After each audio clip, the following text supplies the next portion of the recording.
छत्तीसगढ़ की तमाम खबरों के साथ आपका स्वागत है। मैं हूं लीना। आइए नजर डालते हैं आज की सुर्खियों पर। छत्तीसगढ़ सरकार ने की नई योजना की शुरुआत, किसानों को सालाना 10,000 रुपए देने की कही बात। वैक्सीन बर्बाद करने वाले राज्यों में छत्तीसगढ़ दूसरा, पूर्व मुख्यमंत्री डॉक्टर रमन सिंह का दावा। नक्सली मना रहे जन पितूरी सप्ताह, पुलिस ने बढ़ाई इलाके की सुरक्षा व्यवस्था। विरोध के चलते शराब दुकान हटाया, नई जगह पर भी दुकान का होने लगा विरोध। और 2 महीने बाद कोरोना के मरीज 1,000 से कम, बीजापुर में मिले सबसे ज्यादा मरीज। अब देखते हैं खबर विस्तार से। छत्तीसगढ़ सरकार ने नई योजना की शुरुआत की है। मुख्यमंत्री भूपेश बघेल ने एक वर्चुअल कार्यक्रम से इस योजना का आगाज किया। खाली पड़े खेतों में पेड़ पौधे लगाने वाले किसानों को अब इस योजना की वजह से 10,000 रुपए सालाना दिए जाएंगे। योजना की शुरुआत करते हुए खुद मुख्यमंत्री ने कहा कि वृक्षारोपण प्रोत्साहन योजना को छत्तीसगढ़ की राजीव गांधी किसान न्याय योजना के साथ भी जोड़ा गया है। अब जिन किसानों ने इस 2020 में खरीफ वर्ष में धान की फसल ली है, अगर वो धान की फसल के बदले अपने खेतों में वृक्षारोपण करते हैं तो उन्हें आने वाले 3 सालों तक 10,000 रुपए प्रति एकड़ की दर से प्रोत्साहन राशि दी जाएगी। योजना के तहत वन विभाग ने इस साल 99 लाख से अधिक पौधे रोपने की तैयारी की है। 2 करोड़ 27 लाख पौधे आम लोगों को बांटे जाएंगे। टीकाकरण के मुद्दे पर कांग्रेस और भाजपा अब भी एक दूसरे पर हमलावर है। पूर्व मुख्यमंत्री डॉक्टर रमन सिंह ने कहा कि देश में वैक्सीन बर्बाद करने वाले राज्यों में छत्तीसगढ़ दूसरे नंबर पर है। उन्होंने दावा किया है कि दिसंबर तक भारत में 216 करोड़ टीके भारत आएंगे, जो 108 करोड़ से ज्यादा लोगों को लगाए जाएंगे। डॉक्टर रमन सिंह ने मीडिया से चर्चा करते हुए कहा कि एक तरफ प्रधानमंत्री देशवासियों की जान बचाने के लिए संघर्ष कर रहे हैं, तो वहीं दूसरी तरफ कांग्रेस भ्रम, झूठ और अफवाह की राजनीति कर लोगों को भड़का रही है। पहले कोरोना को लेकर भ्रम फैलाया गया, अब वैक्सीन को लेकर डर का माहौल बनाया जा रहा है। डॉक्टर रमन सिंह ने आरोप लगाया कि छत्तीसगढ़ समेत कांग्रेस शासित सभी राज्य अपनी हर असफलता का ठिकरा केंद्र पर थोप रहे हैं। आंकड़े पेश करते हुए डॉक्टर रमन ने बताया कि केंद्र सरकार के मुफ्त टीके के बावजूद छत्तीसगढ़ शासन 88% स्वास्थ्य कर्मियों को ही टीके लगवा पाई है। 86% फ्रंटलाइन वर्कर को टीका लग सका है। एक तरफ प्रधानमंत्री जी लगातार प्रयास कर रहे हैं वैक्सीनेशन के लिए, और दूसरी तरफ कांग्रेस के हमारे मित्र भ्रम फैला रहे हैं। भारत में निर्मित जब वो वैक्सीन आई थी तो कांग्रेस के हमारे साथी टी.एस. सिंहदेव जी, हमारे राष्ट्रीय नेतृत्व कांग्रेस के शशि थरूर जी, जयराम रमेश जी, इन्होंने अपने आप में कोवैक्सीन की विश्वसनीयता पर प्रश्न लगाया और इस संबंध में उन्होंने प्रश्न लगाया, मगर प्रधानमंत्री जी आगे आकर खुद कोवैक्सीन को लेकर जब स्पष्टीकरण दिया तो इस पर पूर्ण विराम लग गया। और आज मैं कह सकता हूं कि कांग्रेस के इनके नेता का दोहरा चरित्र दिखता है। 8 अप्रैल 2021 को राहुल गांधी ने प्रधानमंत्री को पत्र लिखकर कोवैक्सीन खरीदी और वितरण में राज्य की अधिक हिस्सेदारी दी जानी चाहिए, मांग खुद कांग्रेस के नेता राहुल जी ने 8 अप्रैल 2021 को अपने पत्र में किया। डॉक्टर रमन सिंह ने टीकाकरण को लेकर कांग्रेस सरकार पर तमाम आरोप लगाते हुए राहुल गांधी से 5 सवाल भी पूछे हैं। इधर कांग्रेस का कहना है कि भाजपा के राष्ट्रीय उपाध्यक्ष एवं पूर्व मुख्यमंत्री डॉक्टर रमन सिंह फर्जी एवं मनगढ़ंत आंकड़ा पेश कर राज्य सरकार पर वैक्सीनेशन के मामले में झूठे आरोप लगा रहे हैं।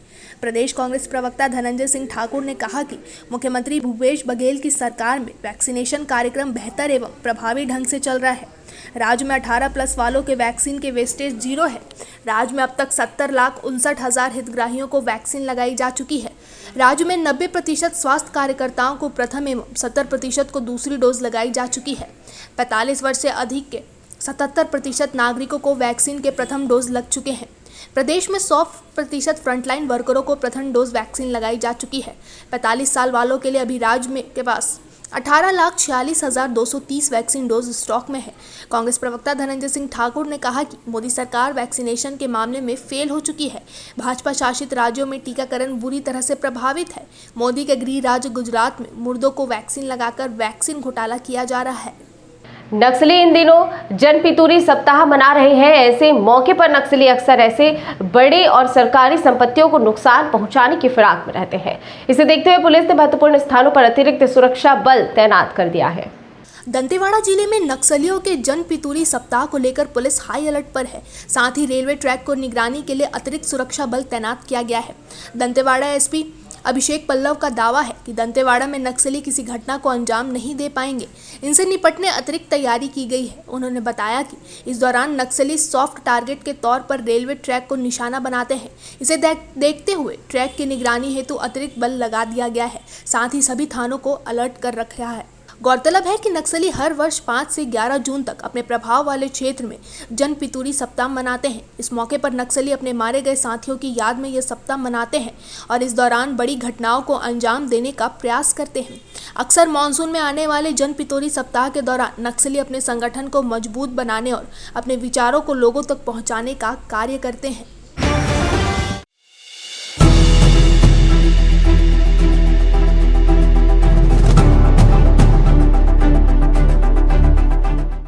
जून को छत्तीसगढ़ सरकार के 2.5 साल पूरे हो रहे हैं, जिसके बाद सरकार में बड़े फेरबदल की चर्चा तेज हो गई है। इसी बीच प्रदेश के दिग्गज कांग्रेसी नेताओं के बाद प्रदेश के खाद्य मंत्री ने भी दबी जुबान ही सही पर 2.5 साल में किसी फेरबदल की बात पर विराम लगा दिया है। छत्तीसगढ़ प्रदेश में जब 2.5 साल पहले कांग्रेस की पूर्ण बहुमत वाली सरकार बनी थी, तब मुख्यमंत्री को लेकर कई चेहरे सामने आ गए थे, लेकिन जीत पाटन विधायक भूपेश बघेल की ही हुई। हालांकि उनके मुख्यमंत्री के साथ ही ये चर्चा भी तेज हो गई थी कि सरकार 2.5 साल के फॉर्मूले में बनाई गई, जिसमें शुरू के 2.5 साल भूपेश बघेल प्रदेश के मुख्यमंत्री होंगे, वहीं उसके बाद आखिरी के 2.5 साल प्रदेश के दूसरे सबसे दावेदार टी.एस. सिंहदेव प्रदेश के मुख्यमंत्री होंगे। हालांकि बीते 2.5 साल तक राजनीतिक गलियारों में चली इस चर्चा पर अब प्रदेश के कांग्रेस प्रभारी संसदीय कार्य मंत्री तक ने विराम लगा दिया है। तो वहीं प्रदेश के खाद्य मंत्री अमरजीत भगत से जब 2.5 साल टी.एस. सिंहदेव के मुख्यमंत्री बनने का सवाल किया गया, तो उन्होंने जवाब तो घुमा कर दिया, पर मतलब सीधा था। देखिए, तो मेरा विषय नहीं है और जिस विषय से मेरा कोई ताल्लुकात नहीं हो उसमें मैं कुछ बोलना नहीं चाहता, परंतु जहाँ भी जिसकी भी सरकार रहती है, अगर फुल मेजॉरिटी में है तो 5 साल चलती है। और जहाँ पर नरवा गरवा गुरुआ बाड़ी, जहाँ पर किसानों के कर्ज माफ़ी, जहाँ पर 2500 में धान खरीदी, राजीव गांधी किसान न्याय योजना का संचालन, न्याय धन योजना का संचालन, तो इस प्रकार से जितने भी योजना का संचालन हो रहा है उसको केवल छत्तीसगढ़ में नहीं बल्कि पूरा देश में उसका नाम हो रहा है। इसमें छत्तीसगढ़ को एक नई ऊंचाई मिल रही है। मुख्यमंत्री जी का बहुत नाम है, तो मुझे ऐसा कुछ लगता नहीं है। और बाकी मैं जिस बैठक में नहीं था, मेरे सामने कुछ बात नहीं हुआ, तो इस बारे में हम कुछ नहीं कह सकते। उन्होंने कहा कि ये मेरा विषय नहीं है, इस विषय से मेरा कोई ताल्लुकात नहीं है, उस पर कुछ बोलना नहीं चाहता। जहाँ पर नरवा गुरुआ बाड़ी कर्ज माफी, 2500 में धान खरीदी, राजीव गांधी किसान न्याय योजना का संचालन, इस तरह से जितने भी योजना का संचालन हो रहा है उसको केवल छत्तीसगढ़ में ही नहीं बल्कि पूरे प्रदेश में नाम हो रहा है। इसमें छत्तीसगढ़ नई ऊंचाइयों पे गया है। मुख्यमंत्री भूपेश बघेल का बहुत नाम हो रहा है, तो मुझे ऐसा कुछ लगता नहीं है। और मैं जिस बैठक में नहीं था, मेरे सामने कुछ बात नहीं हुई, तो इस बारे में हम कुछ नहीं कह सकते। सरकार अच्छी चल रही है, जिस प्रकार से योजनाओं का संचालन हो रहा है, छत्तीसगढ़ विकास के रास्ते में तेजी से आगे बढ़ रहा है। खाद्य मंत्री ने प्रदेश की नरवा गुरुआ समेत तमाम योजनाओं का बखान करते हुए कहा कि मुख्यमंत्री भूपेश बघेल का कद पूरे प्रदेश में इतना बढ़ गया है कि ये संभव नहीं है। मतलब मंत्री अमरजीत भगत के मुताबिक टी.एस. सिंहदेव मुख्यमंत्री बनेंगे तो संभव नहीं है। बहरहाल 16 जून आने में अभी 9 से 10 दिन का समय है। इतने समय में इस मुद्दे को लेकर क्या क्या नए बयान आते हैं, या फिर ये कह लें कि छत्तीसगढ़ की राजनीति में ऊंट किस करवट बैठेगा, ये देखना दिलचस्प होगा। महासमुंद में आबकारी विभाग ने यहां के एकता चौक की सरकारी अंग्रेजी शराब दुकान के वार्डवासियों के विरोध के चलते हटाकर एनएच पर त्रिमूर्ति कॉलोनी के पास स्थापित किया, मगर अब त्रिमूर्ति कॉलोनी के लोग भड़क उठे हैं। यहाँ के लोगों ने दुकान में ताला लगाकर मदिरा दुकान को बंद कर दिया और आबकारी विभाग के मुर्दाबाद के नारे लगाए। छत्तीसगढ़ की सरकार शराब की दुकानों का संचालन खुद ही कर रही है। इस बात को लेकर सरकार की काफी किरकिरी हो रही है। वहीं लॉकडाउन खुलने के बाद अब फिर से शराब दुकानों का विरोध शुरू हो चुका है। महासमुंद में ऐसे ही एक दुकान को विरोध के चलते दूसरी जगह पर स्थापित किया गया है, मगर संबंधित इलाके के लोगों ने यहां पर भी विरोध किया और दुकान में ताला जड़ दिया। इस मामले की सूचना के बाद भी लोगों के गुस्से को देखते हुए आबकारी विभाग और प्रशासन का कोई भी अमला मौके पर नहीं पहुंचा। आबकारी विभाग की दादागिरी नहीं चलेगी, नहीं चलेगी, नहीं चलेगी। आबकारी विभाग मुर्दाबाद, मुर्दाबाद, मुर्दाबाद। आबकारी विभाग मुर्दाबाद, मुर्दाबाद, मुर्दाबाद। छत्तीसगढ़ में कोरोना की मरीजों की संख्या में लगातार कमी आ रही है। लॉकडाउन खत्म होने के बाद भी प्रदेश में कोरोना की रफ्तार थोड़ी ठहरी हुई नजर आ रही है। प्रदेश में कोरोना मरीजों की संख्या कुल 999 रही है। वहीं मौत के आंकड़ों में भी कमी हुई है। प्रदेश में कल 25 लोगों की मौत हुई है। अब यहां कुल एक्टिव मरीजों की संख्या 23,280 है। वहीं प्रदेश में कुल 1909 मरीज स्वस्थ हुए हैं। प्रदेश में कल सबसे ज़्यादा मरीज बीजापुर में मिले हैं। बीजापुर में 97 मरीज मिले हैं। वहीं राजधानी रायपुर की बात करें तो रायपुर में 45 मरीज मिले हैं। दुर्ग में 23 मरीज मिले हैं। हालांकि मौत का आंकड़ा अभी भी रायपुर व बलौदा बाजार में ही सबसे ज्यादा है। रायपुर व बलौदा बाजार में 4 मौतें हुई हैं। छत्तीसगढ़ विधानसभा के नेता प्रतिपक्ष धर्मलाल कौशिक ने एक बार फिर वैक्सीनेशन को लेकर राज्य सरकार को आड़े हाथों लेते हुए आरोप लगाया है। कौशिक ने कहा है कि राज्य सरकार वैक्सीनेशन में फेल हो गई है। 18+ के वैक्सीनेशन की जो जिम्मेदारी सरकार की है उसमें सरकार असफल है। इसके साथ ही धर्मलाल कौशिक ने कहा कि अन्य राज्यों में भी कांग्रेस की सरकारें हैं, लेकिन छत्तीसगढ़ की स्थिति वैक्सीनेशन के मामले में सबसे बदतर है। कौशिक ने आगे कहा कि पूरे हिंदुस्तान में केवल छत्तीसगढ़ में कांग्रेस सरकार ने वैक्सीनेशन के लिए लोगों को गरीबी और अमीरी में बांटने का काम किया है।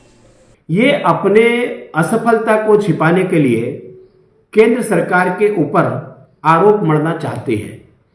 संघीय ढांचा है, राज्य सरकार है, केंद्र सरकार है। जब केंद्र सरकार ने तय किया कि 45 साल के ऊपर को हमारी पूरी जवाबदारी है और आज भी केंद्र सरकार तत्परता के साथ में वैक्सीन पहुंचाने का काम कर रही है, लेकिन राज्य सरकार के हाथ पैर फूलने लगे हैं, उनके सेंटर खाली हो चुके हैं। क्यों? इसका पीछे जो महत्वपूर्ण कारण है कि जो पैसा कंपनियों को दी जानी चाहिए, वास्तविक में एडवांस में राशि जो पर्याप्त मात्रा में नहीं दी गई है, बताने के लिए भी तैयार नहीं है, और जो पहले जो दी गई है उतना वैक्सीन इनको मिल चुका है। अन्य कांग्रेस की सरकारें राज्यों में है, लेकिन छत्तीसगढ़ से बेहतर स्थिति में है। बिलासपुर जिले में वायरल हुए एक वीडियो ने सभी को विचलित कर दिया। सीसीटीवी के इस फुटेज में एक युवक सड़क के किनारे बैठी एक गाय पर जानबूझकर ट्रैक्टर चढ़ाता हुआ नजर आ रहा है। इस मामले की शिकायत के बाद पुलिस ने ट्रैक्टर चालक को गिरफ्तार कर लिया है। बिलासपुर के सरकंडा थेन में एक ग्रामीण ने आकर शिकायत दर्ज कराई कि रात के वक्त उसकी गर्भवती गाय जो टेम्पटेंशन होटल के सामने सीपत रोड पर बैठी हुई थी, उसी समय एक ट्रैक्टर चालक जानबूझकर ट्रैक्टर को गिर मारने की नियत से उसके ऊपर वहां चढ़ाकर भाग गया, जिससे गाय की मौके पर मौत हो गई। प्रार्थी की रिपोर्ट पर तत्काल आरोपी ट्रैक्टर चालक के विरुद्ध अपराध पंजीबद्ध किया गया। सरकंडा पुलिस टीम तत्काल मौके पर गई और वहां पर लगे सीसीटीवी फुटेज के आधार पर तथा आसपास पता करने पर पता चला कि उक्त ट्रैक्टर सोनू यादव का है, जिसे उसका ड्राइवर ईश्वर ध्रुव चला रहा था। पुलिस टीम ने तत्काल ड्राइवर के घर पर दबिश देकर मौके से उसे गिरफ्तार किया। पूछताछ करने पर आरोपी ट्रैक्टर ड्राइवर ईश्वर ध्रुव ने अपराध घटित करना स्वीकार किया और जान से मारने की नीयत से गाय के ऊपर ट्रैक्टर चढ़ाने की बात स्वीकार की। आरोपी ईश्वर ध्रुव के द्वारा अपराध घटित करना स्वीकार करने पर आरोपी को विधिवत ढंग से गिरफ्तार किया गया तथा आरोपी के द्वारा घटना में प्रयोग किए गए ट्रैक्टर को विधिवत जब्ती की गई। सोशल मीडिया में मौका पर मर्मांतक घटना का वीडियो वायरल होने के बाद लोगों में भारी आक्रोश है। बिलासपुर के महापौर भी भड़के हुए हैं। उन्होंने निर्देश दिए हैं कि रात में रेत के ट्रैक्टरों की जांच करें और सड़क किनारे बैठे मवेशियों को गौठान शिफ्ट करें। छत्तीसगढ़ में कोरोना की दूसरी लहर का वेग अब शांत पड़ गया है। रविवार को प्रदेश में कोरोना के नए मरीजों की संख्या 1000 से कम रही। हालांकि मौतों का आंकड़ा अभी भी तकलीफदेह है, जिससे सुधार की गुंजाइश फिलहाल नजर नहीं आ रही है। तो दूसरी तरफ छत्तीसगढ़ में ब्लैक फंगस का ग्राफ तेजी से बढ़ रहा है। छत्तीसगढ़ में कोरोना की दूसरी लहर का वेग अब शांत पड़ गया है। रविवार को प्रदेश में कोरोना के नए मरीजों की संख्या 1000 से कम रही। हालांकि मौतों का आंकड़ा अभी भी तकलीफदेह है। जिसमें सुधार की गुंजाइश फिलहाल नजर नहीं आ रही है। तो दूसरी तरफ छत्तीसगढ़ में ब्लैक फंगस का ग्राफ तेजी से बढ़ रहा है। आए दिन यहाँ कई नई मरीजों की पुष्टि हो रही है। वहीं इस मरने वालों के आंकड़ों में भी तेजी से इजाफा हो रहा है। छत्तीसगढ़ में अब तक ब्लैक फंगस के 259 नए मरीजों की पुष्टि हो चुकी है। वहीं इस वायरस से 16 लोगों की मौत हो चुकी है। सबसे सर्वाधिक मामला दुर्ग से आया है, 66 मरीजों की पुष्टि हो चुकी है। तो राजधानी रायपुर में 48 मामले सामने आए हैं। बिलासपुर में 33, रायगढ़ में 21 मरीज, राजनांदगांव में 16 व जांजगीर चांपा में 14 मरीजों की अब तक पुष्टि हो चुकी है। छत्तीसगढ़ के कोरिया जिले में एक बड़ा हादसा हो गया, जिसके कारण फैक्ट्री के अंदर रखा सामान पूरी तरह जलकर राख हो गया। हालांकि किसी के हताहत होने की खबर नहीं है। छत्तीसगढ़ के कोरिया जिले में एक बड़ा हादसा हो गया। यहां मनेन्द्रगढ़ थाना क्षेत्र के शंकरगढ़ गांव में स्थित एक ट्रांसफार्मर रिपेयरिंग करने वाले फैक्ट्री में एक धमाके के बाद भीषण आग लग गई, जिसके कारण फैक्ट्री के अंदर रखा सामान पूरी तरह से जलकर राख हो गया। हालांकि किसी के हाथाहाथ होने की खबर नहीं है, लेकिन फैक्ट्री के अंदर हुए नुकसान की कीमत करीब 10 लाख रुपए बताई गई है। आग जबरदस्त थी कि आसपास का इलाका धुआं हो गया और करीब 1 किलोमीटर दूर से भी देखी जा सकती थी। आग लगने की सूचना के बाद आसपास के लोगों की भीड़ भी मौके पर जमा हो गई। वहीं अंदर काम कर रहे कर्मचारियों ने किसी तरह निकलकर अपनी जान बचाई। फिलहाल आग लगने के कारणों का पता नहीं चल सका है और मनेन्द्रगढ़ पुलिस मामले की जांच कर रही है। आशंका जताई गई है कि फैक्ट्री में रखे ट्रांसफार्मर में डालने वाले ऑयल के ड्रम के कारण ही आग लगी है। इधर पूरे मामले को लेकर मनेन्द्रगढ़ फायर ब्रिगेड की बड़ी लापरवाही उजागर हुई है। बताया जा रहा है कि मनेन्द्रगढ़ फायर ब्रिगेड की गाड़ी ही खराब थी, जिसके कारण चिरमिरी से गाड़ी बुलानी पड़ी और तब जाकर ग्रामीणों के सहयोग से 2 घंटे बाद आग पर काबू पाया जा सका। और अब तक की खबरों में फिलहाल इतना ही।